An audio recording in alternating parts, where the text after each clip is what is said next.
So today we will be addressing a topic which I find to be particularly interesting and intriguing, and that is the reasons why the Romans actually decided to use a short sword, namely the Gladius, rather than a long sword for such a long time. So to be specific, in this video we will have two main questions that will be addressed, or will be answered, hopefully. The first one being why the Romans chose to use a short sword in the first place, and then secondly we will be talking about why the Romans eventually in the late empire will actually stop using these and will change into and start using the significantly longer Spatha.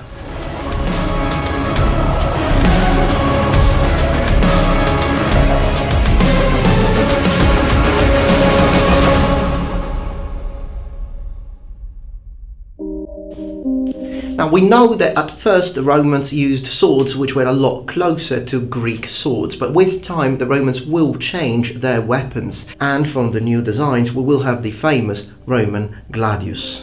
The Roman Gladius was a very effective sword, particularly good at stabbing, but we do know that the Gladius is also perfectly capable of cutting, and we do have literally proof of that, as during the Macedonian Wars Livy tells us that the Macedonians were horrified to see dismembered bodies, suggesting that the Gladius was also perfectly capable of cutting and chopping. But regardless of all this, the Gladius' prima function was that of close combat quarter situation, and the reason why the Romans chose to use this weapon is because the main target that Romans were trying to hit, and that they were trained to hit, was the lower abdominal region. The reason for that is that most of the times a stab to this part of the body will be lethal.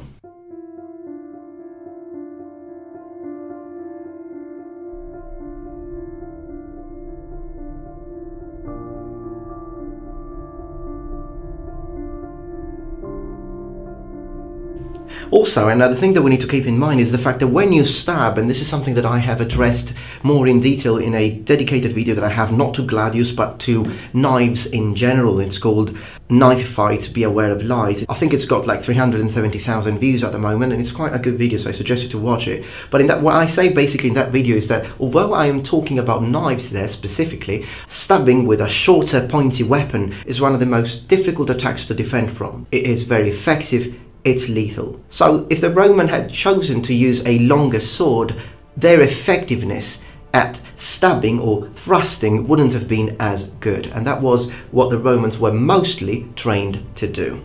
Also, we do need to keep in mind that one of the reasons that the Romans chose stabbing was not only the fact that it was very, very effective and very difficult to see, particularly when keeping the Gladius back and covering yourself with the Scutum was very, very difficult for the opponent to understand where your point was going to go.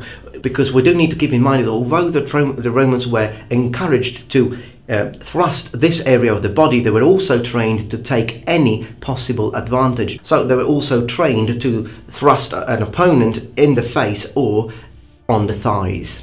But another reason is that Romans fought in close formation. What that means is that while you are in a formation, if you've got soldiers on your sides, if you start swinging your sword like this, you will most likely end up stabbing your friend in the eye, which is definitely not going to be a very pleasant situation. So that was also something that the Romans had to keep in mind. Close, tight formation doesn't allow you to move freely with this sort of movements.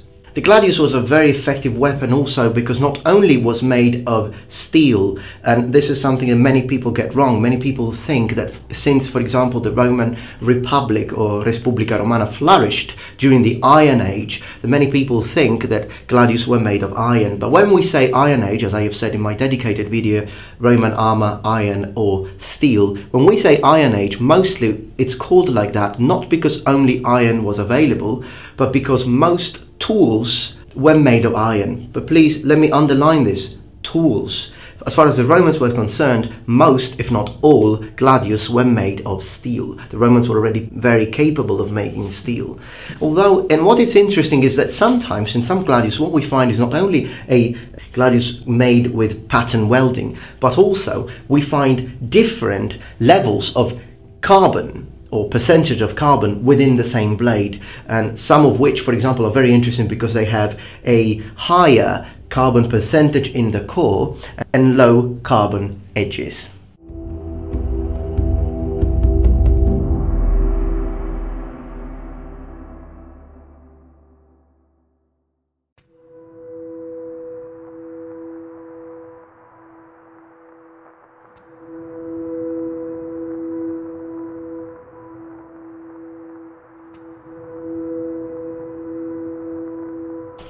The second question is, though, if the Gladius-Scutum combination was such an effective combination, then why changing it? Because we do know that eventually the Romans will stop using Gladius, not entirely, but most of the infantry will move to the longer Spatha.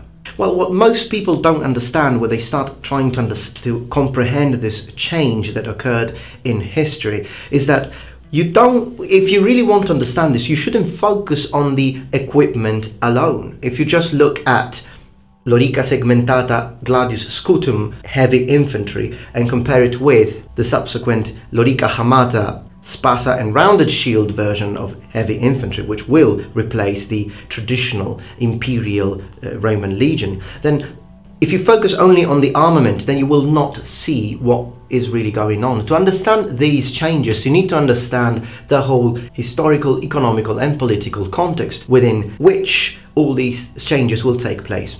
We already have mentions from Tacitus of the Spatha in the 1st century, but this new version, this longer version of sword, will start replacing the gladius in heavy infantry troops towards the end of the 2nd and 3rd century. So we are indeed in the late empire. Now, what characterizes the late empire? Now, one of the things that characterizes the late Roman Empire is the fragmentation, continuous invasions in the frontiers, civil wars and military anarchy. It was a time completely different from the wealth and splendor of the old Roman Empire.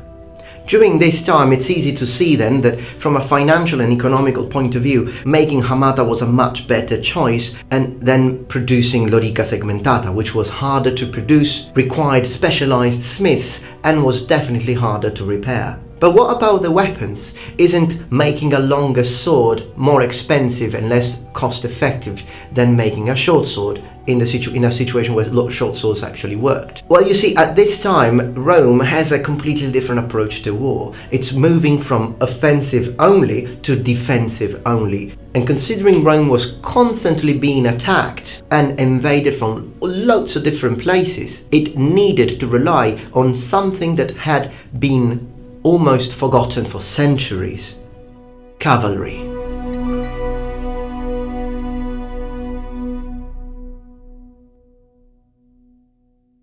So if you look at a late Roman Empire legion, you will see that you will find a lot more auxiliary troops. But with time, with all this increase in auxiliary forces mixing with citizen troops, the Spatha will completely replace the gladius in heavy infantry. So late Roman Empire heavy infantry will also use Spatha, and the gladius will be relegated to light infantry only. Now, of course, one of the first things that we can immediately understand or as being one of the advantages of the Spatha is the extra reach. So for some reasons, Rome now has decided not only to use a different kind of armament, both easier to find and more familiar with the auxiliary troops that it was recruiting, but they were also choosing some other different kinds of tactics. So we need to understand that most likely one of the reasons why the Romans wanted more reach as opposed to the close quarter combat gladius is because most of the barbarian enemies that they were facing were moving onto a cavalry-based warfare. Fun fact: there was an actual difference between the kind of Spatha that Roman or auxiliary cavalry was using and Roman heavy infantry was using. Infantry Spatha would be pointier, as they were again using for thrusting only, where a cavalry version of the Spatha will have a rounded tip, so it was only used to slash and cut, and the rounded point was also there to make sure that the horseman would not stab his horse or his feet by mistake. So the final question for this video is, if you could choose between wielding a Roman Spatha or a Roman Gladius, which one would you choose to bring with you in combat? Please let me know in the comments below. Me, probably I'm too much in love with the splendor and glory of the old Roman Empire, but I would choose a Gladius any day. Alright then, I hope that you enjoyed this video. If you did, please remember thumbs up and subscribe to my channel for more content from the Metatron. Please consider to share this video on your social network to help this channel grow. And remember, the Metatron has spread his wings. Valete!